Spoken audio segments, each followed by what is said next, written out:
Namaste everyone, welcome to the physics class. Hope you are doing well. Today we will discuss the actual application of integration and differentiation, what are the formulas used in it, and how to go ahead using integration and differentiation by applying it in physics. In Kogo Muncha, we will have to make use of some ready-made formulas.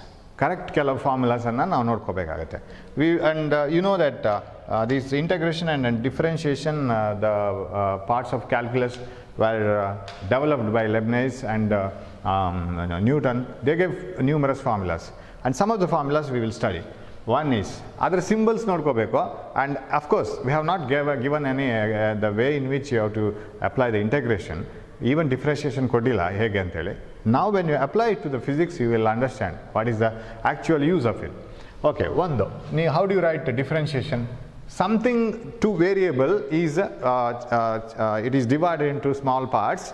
Yavado ಒಂದು variable, for example, with respect to time the position changes. Avaga ನಾವು ಹೇಗೆ ಬರಿತೀವಿ? The change in the position is dx. With respect to what time? dt. dx by dt ಇಂದ ಬರಿತೀವಿ. ಅಂದ್ರೆ x is differentiated with respect to time. x ಅನ್ನ distance ಅನ್ನ with respect to time ಗೆ ಆಧಾರವಾಗಿ ಇಟ್ಕೊಂಡು ನಾವು ಪೀಸ್ ಮಾಡ್ತಾ ಹೋಗ್ತೀವಿ. That is differentiation. So if you have a function like this, ಅದು ವೇರಿಯೇಷನ್ ಯಾವ ತರ ಬೇಕಾದ್ರೂ ಇರಬಹುದು. That variation may be linear, non-linear, exponential, logarithmic, ಯಾವ್ದಾವುದೋ ಟೈಪ್ ಅಲ್ಲಿ ಅದು ಚೇಂಜಸ್ ಇರಬಹುದು. So d by dx of x ಅಂದ್ರೆ ವೇರಿಯಬಲ್ ಇಲ್ಲಿ x to the power n ಅಂತ ಇದ್ರೆ n can be 0, n can be 1, n can be 2, n can be 3, ಯಾವುದೇ values ಇರಬಹುದು. d by dx of x to the power n ಅಂದ್ರೆ x ಅಂತ ಹೇಳುವಂತ ಒಂದು ವೇರಿಯಬಲ್ ಇದ್ರೆ x to the power n ನ ಟೈಪ್ ಅಲ್ಲಿ ಅದು ವೇರಿ ಆಗ್ತಾ ಇದ್ರೆ what is d by dx of x to the power n? That is equal to n x to the power n minus 1. ಇದೊಂದು ಫಾರ್ಮುಲಾ. ಈ formula ನಾವು ಹೇಗೆ apply ಮಾಡೋದು? You will have plenty of questions in your brain. ಅದು sir ಇದೇನು sir, ಅದೇನು sir, N ಅಂದ್ರೆ ಏನು ಸರ್? ಎನ್ ಅಂದರೆ ವೇರಿಯಬಲ್, ಅದು ಇಟ್ ಮೇ ಬಿ ಎನಿಥಿಂಗ್. ಈಗ ಒಂದು ಇಕ್ವೇಷನ್ ಬರುತ್ತೆ, x equal v naught t plus half a t square ಅಂತ. ಅಲ್ಲಿ ಟಿಗೆ ಸ್ಕ್ವೇರ್ ಇದೆ ಅಲ್ಲ, ಅಂದರೆ distance x varies as a square of the time. X equal v naught t plus half a t square ಅಂದರೆ half a t square ಅಲ್ಲಿ t square ಇದೆ, ಆಗ ಎನ್ ಅಲ್ಲಿ 2 ಆಯಿತು, t to the power N ಅಂತ ಬರುತ್ತೆ. Time is a variable, right? So any variable if it is in the form of x to the power n, then its derivative, ಅದನ್ನ ನಾವು piece ಮಾಡಿ ಒಂದು ಸ್ಮಾಲ್ ಪೀಸ್ ತಗೊಂಡ್ರೆ d by dx of x to the power n is n x to the power n minus 1. Okay, similarly d by dx of a constant is equal to 0. ನೆನಪಿಟ್ಕೊಳ್ಬೇಕಾದ್ದು, d by dx of a constant is 0. ಏನಿದ್ರ ಅರ್ಥ? If you try to differentiate, find out the change. dx ಅಂದ್ರೆ change, right? Differentiate ಮಾಡೋದು ಅಂದ್ರೆ change find out ಮಾಡೋದು. If you try to differentiate a constant with respect to another variable, the answer is 0. ಈಗ for example, a bus is, ಇದನ್ನ example ಕೊಟ್ಟಿದ್ದೀನಿ ನಾನು. A bus is standing in a bus stop. Bus stop ಅಲ್ಲಿ bus ನಿಂತ್ಕೊಂಡಿದೆ. From me, the distance from me to the bus is 10 meters. ನನ್ನಿಂದ ಬಸ್ಸಿಗೆ 10 metre ದೂರ ಇದೆ. ನಾನು ನೋಡ್ತಾ ಇದ್ದೀನಿ, ಬಸ್ ಸ್ಟಾರ್ಟ್ ಆಗ್ತಾ ಇಲ್ಲ. I will record the time. ಒಂದು ಟೇಬಲ್ ಮಾಡ್ತೀನಿ. ಟೇಬಲ್ ಮಾಡಿ ಒಂದು ಕಡೆ ಟೈಮ್, ಇನ್ನೊಂದು ಕಡೆ ಪೊಸಿಷನ್ ಆಫ್ ದ ಬಸ್ ಆಗ್ತಾ ಹೋಗ್ತೀನಿ. At 3 o'clock bus is 10 meters away from me. At 3 o'clock 5 minutes bus is at 10 meters. 3 o'clock 10 minutes bus is here only. 20 minutes bus ಅಲ್ಲೇ. ವೈ ಎಕ್ಸ್ ಟೈಮ್ ಕಾಲಮ್ ಅಲ್ಲಿ 5 minutes, 10 minutes, 15 minutes, 20 minutes variable ಆಗ್ತಾ ಇದೆ. Time is a variable. What about position? Is not varying with time. 10 meters allide, bus is at rest. So how do you differentiate the position of the bus with respect to time? Aga position of the bussina ಸ್ಥಾನ ಟೈಮಿಗೆ ಸರಿಯಾಗಿ ಎಷ್ಟು ಬದಲಾಗ್ತಾ ಇದೆ ಅಂತ ಹೇಳಲಿಕ್ಕೆ ಹೋದ್ರೆ ಉತ್ತರ ಏನು ಕೊಡ್ತೀರಾ? ಬದಲಾಗ್ತಾನೆ ಇಲ್ಲ ಅಂತ ಹೇಳ್ತೀರಾ? 0. ಕರೆಕ್ಟ್? dx is 0. ಚೇಂಜ್ ಎಷ್ಟು ಅಂತ ಕೇಳ್ತಾ ಇದ್ದಾರೆ. 3 ಗಂಟೆ 5 ನಿಮಿಷಕ್ಕೂ, 3 ಗಂಟೆ 10 ನಿಮಿಷಕ್ಕೂ, 3 ಗಂಟೆ 20 ನಿಮಿಷಕ್ಕೂ, 3 ಗಂಟೆ 25 ನಿಮಿಷಕ್ಕೂ ಬಸ್ಸಿನಲ್ಲಿ ಆದ ಸ್ಥಾನ ಪಲ್ಲಟೇನು? What is the displacement of the bus? 0. ಹಾಗಂತ ಹೇಳ್ಕೊಂಡು ಬಸ್ ನನಗಿಂತ ಆ ಕಡೆ ಇಲ್ಲ ಅಂತಲ್ಲ, 10 meters ಅವೇ ಇಲ್ಲ ಅಂತಲ್ಲ, 10 meters ಅಲ್ಲಿ ಇದೆ, 10 meters ಅಲ್ಲೇ ಇದೆ. It is not changing with time. The dx is 0. So ಹಾಗಿದ್ರೆ with respect to time dt ಗೆ ಅದಕ್ಕೆ ಏನು ಚೇಂಜಸ್ ಇಲ್ಲ. So d by dx of, ನಾವು ಇಲ್ಲಿ dx ವೇರಿಯಬಲ್ ಅಂತ x ಅಂತ ತಗೊಳ್ತೀವಿ. It's a formula here. So with respect to time, if the bus is at rest, it's d by dt is 0. Change ಆಗ್ತಾ ಇಲ್ಲ. So d by d x of a constant is 0. ಇಲ್ಲಿ constant ಯಾವುದು? ಆ 10 metre. ಆ distance is a constant, it is not changing with time. ಅದು change ಆದರೆ ಮಾತ್ರ ಅದಕ್ಕೊಂದು ವೆಲಾಸಿಟಿ ಬರುತ್ತೆ. So d by d x of a constant is 0. Similarly d by d x of sine x is equal to cos x. ಈ formulas ಎಲ್ಲ ನೆನಪಿಟ್ಕೋಬೇಕು. D by d x of sine x is cos x. What is d by d x of cos x? D by d x of cos x is minus sin x. ನೆನಪಿಟ್ಕೋಬೇಕಿದು. So this is another formula. Okay, d by dx of cos x is minus sin x. And now use ಮಾಡಿದ mathematical functions ಅನ್ನೆಲ್ಲ ಇಲ್ಲಿ apply ಮಾಡೋಣ. Another mathematical function, d by dx of log x is 1 by x. d by dx of log x is 1 by x. Please write it in a paper. ಎಲ್ಲ ಬರೆದಿಟ್ಕೋಬೇಕು. D by d x of e to the power x is equal to e to the power x itself. If something is varying in the form y is equal to e to the power x, then d by dx of e to the power x is e to the power x. ಅದು change ಆಗೋದಿಲ್ಲ, ಇದೆಲ್ಲ change ಆಗುತ್ತೆ. log x is 1 by x. So like this. This is the form. These are the formulas. ಇದೊಂದು ಸ್ವಲ್ಪ basic formulas. ಇನ್ನೂ ತುಂಬ formulas ಬೇಕಾಗುತ್ತೆ. But ನಿಮಗೆ ಇದು ಆಲ್ಮೋಸ್ಟ್ ಧಾರಾಳ ಸಾಕಾಗುತ್ತೆ ಇಂಥ ಫಾರ್ಮುಲಾಸ್. ಫಿಸಿಕ್ಸಿಗೆ, ಮ್ಯಾಥ್ಸಿಗೆಲ್ಲ, ಮ್ಯಾಥ್ಸಿಗೆ ಇನ್ನೂ ಕಲಿಬೇಕಾಗತ್ತೆ. ನಾವು ವಾಟ್ ಈಸ್ ಇಂಟಗ್ರೇಷನ್? ಇಂಟಗ್ರೇಷನ್ನ ಸಿಂಬಲ್ ಹೇಗೆ ಗೊತ್ತಾ? Like this. ಮೊದಲು ಐ ಬರಿತಾ ಇದ್ದದ್ದು ಹೀಗೆ. So integration is like this. ಅದು ಸಿಂಬಲ್ ಅಷ್ಟೇ ಇಂಟಗ್ರೇಷನ್ಗೆ. ಈಗ for example we write the symbol for summation ಅಂತ ಬರಿತೀವಿ. ಸಮ್ಮೇಷನ್ ಸಿಗ್ಮಾ ಅಂತೇಳಿ. n equal to 1, n equal to 2 ಅಂತ ಬರಿತೀವಿ. Am I right? ಕರೆಕ್ಟಾ? ಎ ಸೆಟ್ ಆಫ್ ವ್ಯಾಲ್ಯೂಸ್ ಹೀಗೆ ಬರಿತೀವಿ ಫ್ಲವರ್ ಬಕೆಟ್ ಹಾಕಿ. Similarly this is the symbol for integration. So symbol for integration is this one. Integration of x to the power n d x ಅಂತ ಬರಿತೀವಿ. ಯಾಕೆ ಗೊತ್ತಾ ಇಲ್ಲಿ D X ಬರುತ್ತೆ? Sir ಅದು ಯಾಕೆ ಅಲ್ಲೊಂದು ಡಿ ಎಕ್ಸ್ ಬರುತ್ತೆ? ಆ ಡಿ ಎಕ್ಸ್ ಇಲ್ಲಿ ಬಂದಿಲ್ವಲ್ಲ, ಅದು ಇಲ್ಲಿ ಬಂದಿದೆ. Differentiation means you are putting the values separately. ಎಲ್ಲವನ್ನು ಚಿಕ್ಕ ಚಿಕ್ಕ ವ್ಯಾಲ್ಯೂಸ್ಗೆ ಮಾಡೋದು. Right? When you wanted to find out the area of this graph, so work versus displacement graph, ಹೀಗೆ ಬಂತು ಅಂತ ಇಟ್ಕೊಳ್ಳೋಣ. the work, sorry not work, force versus displacement graph. What is the area under this graph? Can you find out the area under this graph by using the formula half base into height? Not possible, because it is not a triangle. Triangle ಆಗಬೇಕಿದ್ರೆ ಅದು straight line ಆಗಬೇಕಿತ್ತು. But ನೀವು half base into height ಮಾಡಿದರೆ ಇಷ್ಟು area extra ಬರುತ್ತೆ. so you have to avoid it. I want the area under only this graph. ಹೇಗೆ find out ಮಾಡೋದು? You have to divide this graph into so many parts, small rectangle, so that this is almost a rectangle like this. ಇದು ಸ್ವಲ್ಪ cross ಆದ್ರೂ ಅದನ್ನು rectangle ಅಂತ ತಗೋಬೇಕು. So neglected. So ಅದು ಅಷ್ಟು ಥಿಕ್ನೆಸ್ ಕಮ್ಮಿ, ಆಲ್ಮೋಸ್ಟ್ ಅದು ಎರಡು ಸೈಡ್ಸು ಪ್ಯಾರಲಲ್ ಇದೆ ಅಂತ ಅರ್ಥ. So when you take a rectangle here, for example ಇಲ್ಲಿ ಒಂದು ರೆಕ್ಟ್ಯಾಂಗಲ್ ತಗೊಂಡ್ರೆ ಅದು ಎಷ್ಟು ತಿನ್ ಅಂತ ಹೇಳಿದ್ರೆ this is almost straight like this. So ಅದರ ಏರಿಯಾ ಫೈಂಡ್ ಔಟ್ ಮಾಡಬೇಕು. This d x and this dx corresponding to this force is almost a constant one here. Displacement ಇಲ್ಲಿ ಆಲ್ಮೋಸ್ಟ್ ಇಲ್ಲಿ ಫೋರ್ಸ್ ಕಾನ್ಸ್ಟೆಂಟ್ ಇದೆ. Force ಏನು ಭಾರಿ variation ಇಲ್ಲ ಇಲ್ಲಿಂದ ಇಲ್ಲಿಗೆ ಬರುವಾಗ. ಆವಾಗ ನಾವು ಇದನ್ನು ಡಿ ಡಬ್ಲ್ಯೂ ಅಂತ ಬರಿತೀವಿ. ಡಿ ಡಬ್ಲ್ಯೂ is equal to f d x ಅಂತ.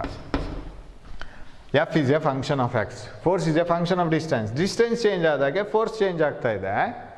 ಅದನ್ನು ನಾವು ಒಂದು ಮಲ್ಟಿಪ್ಲೈ ಮಾಡಿದ್ದೀವಿ. And this answer gives the work done only at a particular position.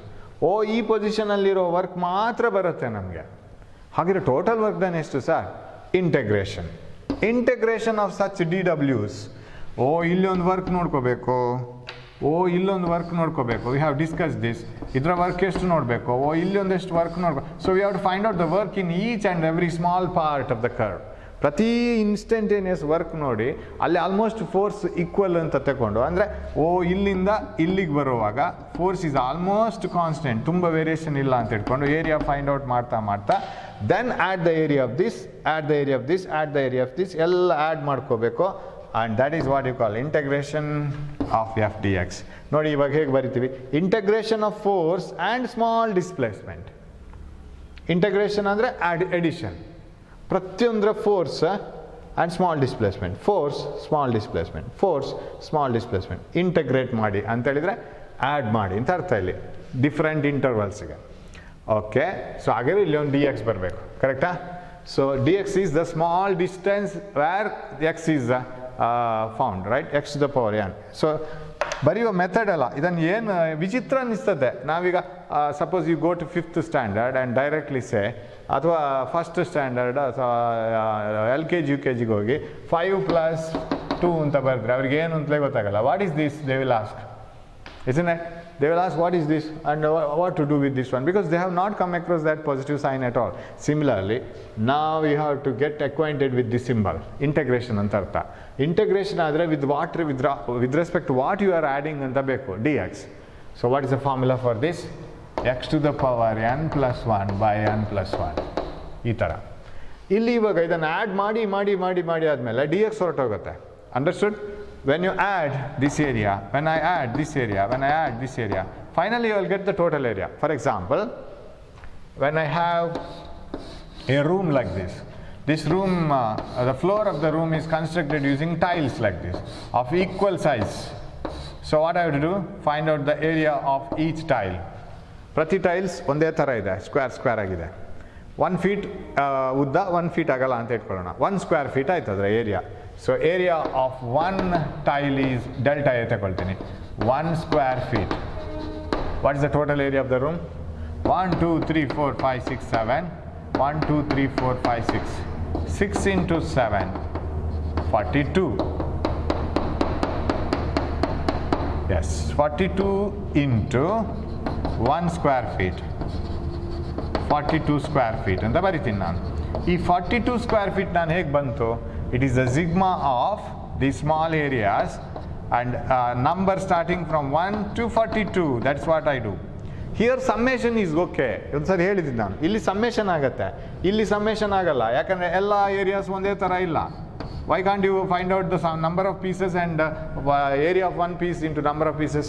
ಓ ಇಲ್ಲೊಂದು ಪೀಸ್ ತಗೊಳ್ಳೋದು, ಇಲ್ಲೊಂದು ಪೀಸ್ ತಗೊಳ್ಳೋದು, ಇಲ್ಲೊಂದು ಪೀಸ್ ತಗೊಳ್ಳೋದು. ಸರ್ 20 ಪೀಸ್ ಇದೆ sir, what is the area of each piece? ಅದೊಂದೇ ಥರ ಇಲ್ಲ ಸರ್, ಬೇರೆ ಬೇರೆ ಏರಿಯಾ ಬರುತ್ತೆ. You can't apply summation, you have to go for integration, addition ಮಾಡ್ಕೋಬೇಕು ಅದನ್ನು.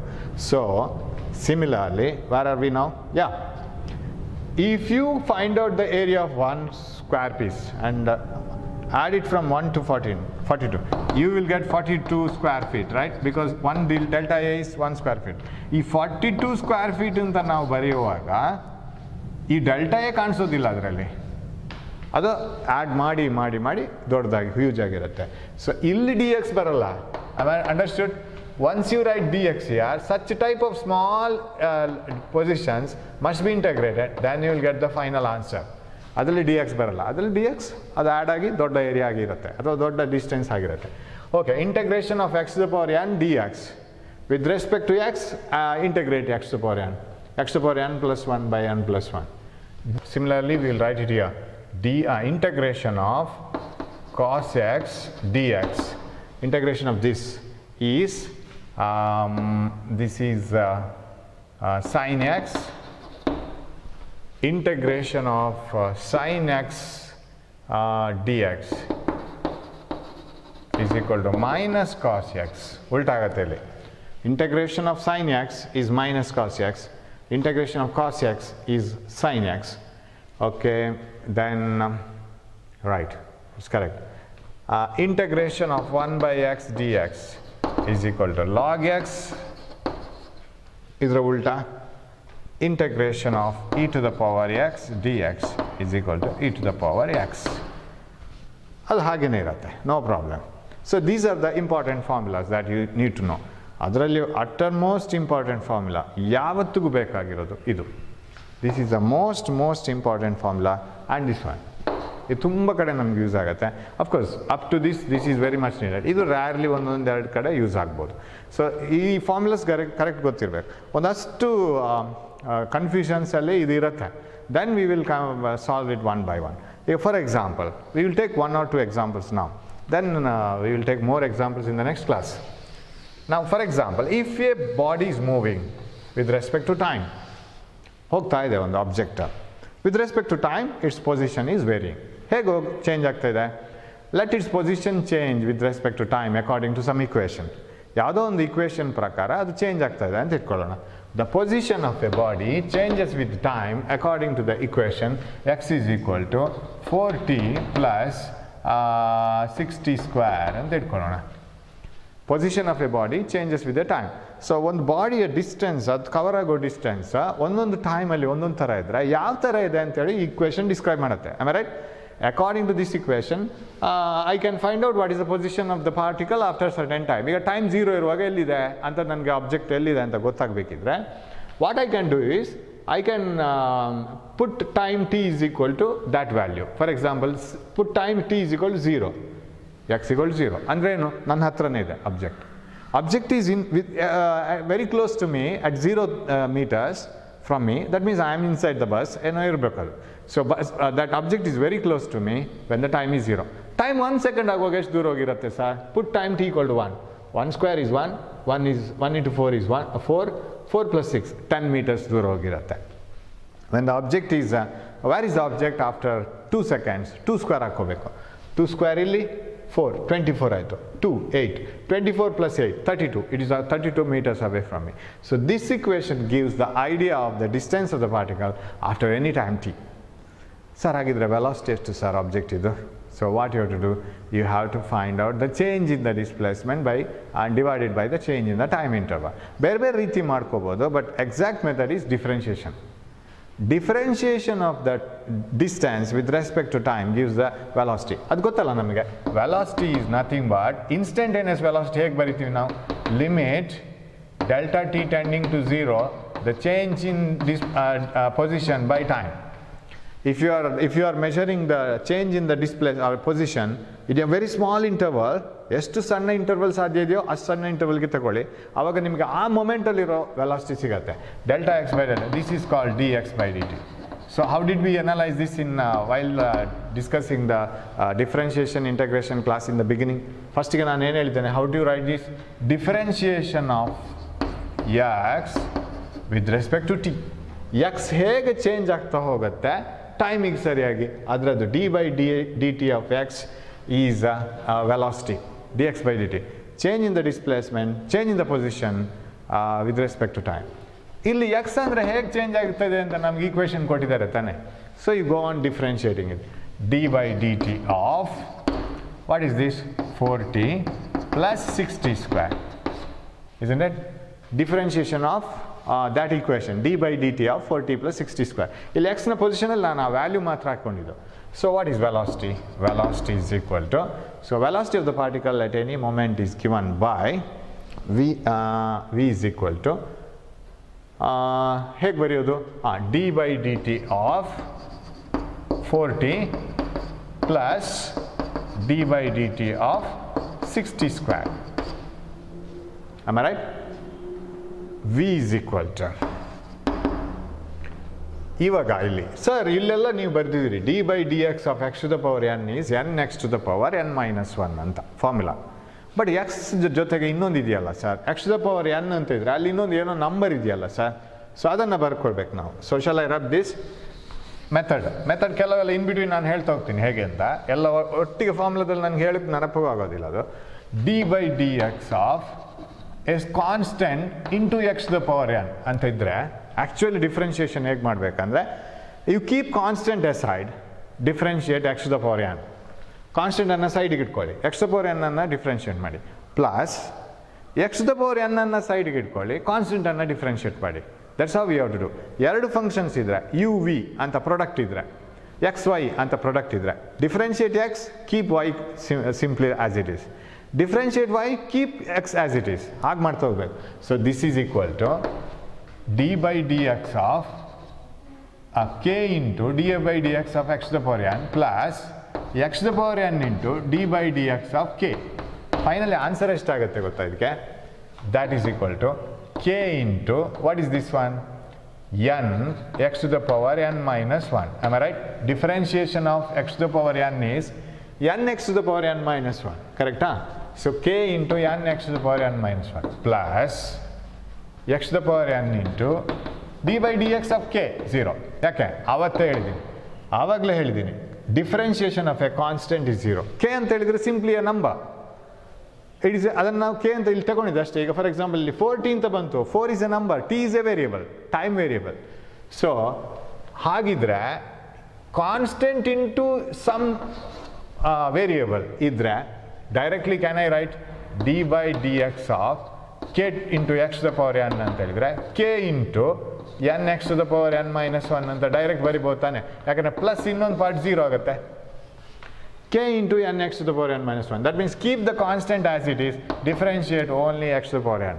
ಆದರೆ ಇನ್ನೊಂದು ಕೂಡ ವೇರಿಯಬಲ್ ಆಗಿದ್ದಿದ್ರೆ, suppose another function is also a variable, ಇದು ಕೂಡ k is also a variable, ಆವಾಗ ನೀವು ಫುಲ್ ಬರಿಬೇಕು. d by dx of k into x to the power n is keep k as it is, differentiate x to the power n, keep x to the power n as it is, differentiate k. ಆಗ K ಅನ್ನ variable ಆದರೆ K ಅನ್ನು ಕೂಡ differentiate ಮಾಡಬೇಕು. If K is a constant not varying with the another variable, then of course the differentiation of that constant is 0. It is not varying with time. Variation ಆಗೋದನ್ನು differentiate ಮಾಡೋದು, separate ಮಾಡೋದು, ಅದು ಹಾಗೇನೇ ಇದೆಯಲ್ಲ, change ಇಲ್ಲವಲ್ಲ, ಅಲ್ಲಿ change ಇಲ್ಲ ಅಂತಂದರೆ ಅದನ್ನು 0 ಅಂತ ಬರ್ಕೊಂಡು ರೈಟ್. So this is 0. ಹಾಗಿದ್ರೆ what is D by d t of 4t? 4 ಅನ್ನು ಹಾಗೆ ಇಟ್ಕೊಳ್ಳೋದು. Differentiate T, d by dt of t. t the power ಏನಿದೆ ಇಲ್ಲಿ 1 ಇದೆ, ಕರೆಕ್ಟಾ? there is 1 in the power of t. ಹಾಗಿದ್ರೆ 1 ಇಲ್ಲಿ ಬ್ರಾಕೆಟ್ ಹಾಕೋತೀನಿ, 1 t to the power 1 minus 1. am I right? n x to the power n minus 1. am I right? n x to the power n minus 1. 1 t to the power 1 minus 1 ಅಲ್ಲಿಗೆ ಮುಗೀತು. Plus t into d by dt of 4. 4 doesn't change with time, 0 ಆಯ್ತದು. So plus ಇನ್ನಿದು d by dt of 60 square. d by dt of 60 square is 6. k ಮಾತ್ರ ತಗೊಂಡ್ರೆ ಸಾಕು, n x to the power n minus 1. t square ಇದೆ ಇಲ್ಲಿ 2 t to the power 2 minus 1. So what is v is equal to? v is equal to what the answer you will get? ಇದು t to the power 0 1 4, ಇದು t to the power 0 ಬರುತ್ತೆ. am I right? That is 1 plus 6 into 2 12 t, because t to the power 2 minus 1 is, so v is equal to 4 plus 12t ಅಂತ ಬಂತು equation. This gives equation, this is velocity, so I will take it as 2. ಇದು velocity equation ಆಗುತ್ತೆ, ಇದು position equation ಆಗುತ್ತೆ. Okay sir, ಇದು ಈ equation velocity ಆದರೆ acceleration ಹೇಗೆ ಫೈಂಡ್ ಔಟ್ ಮಾಡೋದು sir? What you mean by acceleration? Acceleration is the rate of change of velocity. Velocity ಕೂಡ ಚೇಂಜ್ ಆಗ್ತಾ ಹೋದರೆ, suppose you drop a ball, the velocity of the ball goes on increasing as it falls downwards. ಅದು ಕೆಳಗೆ ಬಿದ್ದಾಗೇನೆ ಅದರ velocity ಜಾಸ್ತಿ ಆಗ್ತಾ ಹೋಗುತ್ತೆ. ಜಾಸ್ತಿ ಆದಾಗೇನೆ ಅದಕ್ಕೆ acceleration ಇದೆ ಅಂತ ನಾವು ಹೇಳ್ತೀವಿ. How much velocity changes in how much time? That is acceleration. Do you know? Acceleration is a rate of change of velocity. ಅಂದರೆ ಏನು ಇದನ್ನು ಕರಿಬೇಕು? It is a differentiation of velocity with respect to time. ಟೈಮಿಗೆ ಸರಿಯಾಗಿ velocity ಎಷ್ಟು change ಆಗ್ತಾ ಹೋಗ್ತಾ ಇದೆ ಅದನ್ನು acceleration ಅಂತ ಕರೆಯೋದು. So what is acceleration? d by dt of ಈ equation. Velocity is 4 plus 12t. So what is acceleration? d by dt of 4 plus d by dt of 12t. Acceleration is equal to d by dt of 4 0, because 4 is a constant. 4 ಏನು change ಆಗ್ತಾ ಹೋಗೋದಿಲ್ಲ, it's A simple number. Differentiation of a constant is 0 plus D by d t of 12t, 12 into D by d t of T 1 t to the power 1 minus 1. ಎಷ್ಟಾಯ್ತು ಅದು? t to the power 0 is 1, ಅದು 1 ಆಯಿತು. acceleration is 12 units ಅಂತ ಬರೀವ. ಏನೋ value ಇರಬೇಕದು. acceleration is metre per second ಸ್ಕ್ವೇರಾ, centimetre per second ಸ್ಕ್ವೇರಾ, ಕಿಲೋಮೀಟರ್ ಪರ್ ಅವರ್ ಸ್ಕ್ವೇರಾ, ಏನೋ ಇರಬೇಕು, ಅದಿರಲಿ. ಸರ್ ಇದೆಲ್ಲ ಕರೆಕ್ಟಾ sir answer? acceleration is 12 units. ಇಲ್ಲಿ ವೆಲಾಸಿಟಿ ಇಕ್ವೇಷನ್ ಬಂತಲ್ಲ, ಇನಿಷಿಯಲ್ ವೆಲಾಸಿಟಿ ನೋಡ್ಬೋದಾ ಈ ಇಕ್ವೇಷನಲ್ಲಿ? Can I use this equation to find out initial velocity? Initial velocity ಬೇಕು ಅಂತಾದರೆ ನಾನೇನು ಮಾಡಬೇಕು? Put t is equal to 0. What you mean by initial? Starting ನಾನು ನೋಡ್ತಾ ಇರೋವಾಗ, ಕ್ಲಾಕ್ ಆನ್ ಮಾಡೋವಾಗ ವಾಟ್ ಈಸ್ ಇಟ್ಸ್ ವೆಲಾಸಿಟಿ ಅಂದರೆ ಅದನ್ನ ಇನಿಷಿಯಲ್ ವೆಲಾಸಿಟಿ ಅಂತ ಕರೆಯೋದು. So put t is equal 0. What happens? V naught, initial velocity. Put t equal to 0, 4 meter per second. This is the initial velocity. ಇವಾಗ ಇದನ್ನೆಲ್ಲವನ್ನ ಈ equation ಇಂದ ತಗೊಂಡ್ಬರ್ಬೋದು. ಹೇಗೆ? x is equal to 4t plus 60 square. ಈ equation ಇಂದ ತಗೊಂಡ್ಬರ್ಬೋದು. ಹೇಗೆ sir? you compare this to x equal to v naught t plus half a t square. You will get both the answers. Of course, sir, this is easy alva method anta tekobodu. But illi idu easy, it is not applicable everywhere. This can be applicable everywhere. Integration differentiation ella kadenu namage apply madlikke agutte. So x equal to v naught t plus half a t square. Compare this. Comparing the two equations. X ಗೆ x ಇದೆ, t ಗೆ t ಇದೆ. What is v naught? V naught is 4 units ಇದೆ. What is half a? Half a place ಅಲ್ಲಿ ಏನಿದೆ? t square ಗೆ t square ಇದೆ. Half a place ಅಲ್ಲಿ 6 ಇದೆ. So what is a? A is equal to 12 units. Same answer ಬರುತ್ತೆ. Right? See. So if you have displacement, differentiate displacement with respect to time, you will get velocity. If you have velocity, differentiate velocity with respect to time, you have acceleration. ಹಾಗಿದ್ರೆ displacement ಹೇಗೆ ಹೋಗ್ತಾ ಇದೆ, position ಹೇಗೆ change ಆಗ್ತಾ ಇದೆ ಅಂತ ಹೇಳುವಂಥ ಒಂದು ಈಕ್ವೇಷನ್ ಇದ್ದರೆ ಅದನ್ನು ನೀವು ಪೀಸ್ ಮಾಡಿ ಚಿಕ್ಕದೊಂದು ಪೀಸ್ ತಗೊಂಡು ವಿತ್ ರೆಸ್ಪೆಕ್ಟ್ ಟು ಚಿಕ್ಕದ ಟೈಮಲ್ಲಿ ಡಿವೈಡ್ ಮಾಡಿಬಿಟ್ರೆ, ಸೊ ಚಿಕ್ಕ ಡಿಸ್ಪ್ಲೇಸ್ಮೆಂಟ್ ಡಿವೈಡ್ ಬೈ ಚಿಕ್ಕ time, that gives the instantaneous velocity. ಅದು ಈಕ್ವೇಷನ್ ಕೊಡುತ್ತೆ. ಯಾವ್ಯಾವ ಮೊಮೆಂಟಲ್ಲಿ ಎಷ್ಟೆಷ್ಟು ವೆಲಾಸಿಟಿ ಟೈಮ್ ಹಾಕ್ಕೊಂಡ್ರೆ ಆಯಿತು. ಓಕೆ, ಅದೇ ವೆಲಾಸಿಟಿಯನ್ನು ಮತ್ತೆ ಪೀಸ್ ಮಾಡಿ ಆಮೇಲೆ ಅದನ್ನು ಚಿಕ್ಕದಾಗಿ ಡಿವೈಡ್ ಮಾಡಿಕೊಂಡು what is the change in velocity in a small interval of time d t. ಚಿಕ್ಕ ಚೇಂಜ್ ಇನ್ ವೆಲಾಸಿಟಿ ಚಿಕ್ಕ ಟೈಮಲ್ಲಿ ಮಾಡಿದರೆ ನಿಮಗೆ d v by d t ಮಾಡಿದರೆ ಎಕ್ಸಲರೇಷನ್ ಸಿಗುತ್ತೆ. ಸರ್, ಇಂಥ ಎಕ್ಸಲರೇಷನನ್ನೆಲ್ಲ ಆ್ಯಡ್ ಮಾಡ್ಕೊಂಡು ಬಂದರೆ ವೆಲಾಸಿಟಿ ಸಿಗುತ್ತೆ, ಇಂಟಗ್ರೇಷನ್. ಇಂಥ ವೆಲಾಸಿಟಿಗಳನ್ನೆಲ್ಲ ಆ್ಯಡ್ ಮಾಡ್ಕೊಂಡು ಬಂದರೆ ಡಿಸ್ಪ್ಲೇಸ್ಮೆಂಟ್ ಸಿಗುತ್ತೆ. So if you have the displacement equation, distance travelled by the body equation ಇದ್ದರೆ, differentiate it, you will get velocity. Differentiate it, you will get acceleration. Integrate it, you will get velocity. Integrate it, you will get displacement. So differentiation ಮಾಡ್ತಾ ಹೋದಾಗೆ displacement velocity ಆಗುತ್ತೆ, velocity acceleration ಆಗುತ್ತೆ. Integration ಮಾಡ್ತಾ ಹೋದಾಗೆ acceleration velocity ಆಗುತ್ತೆ, velocity displacement ಆಗುತ್ತೆ.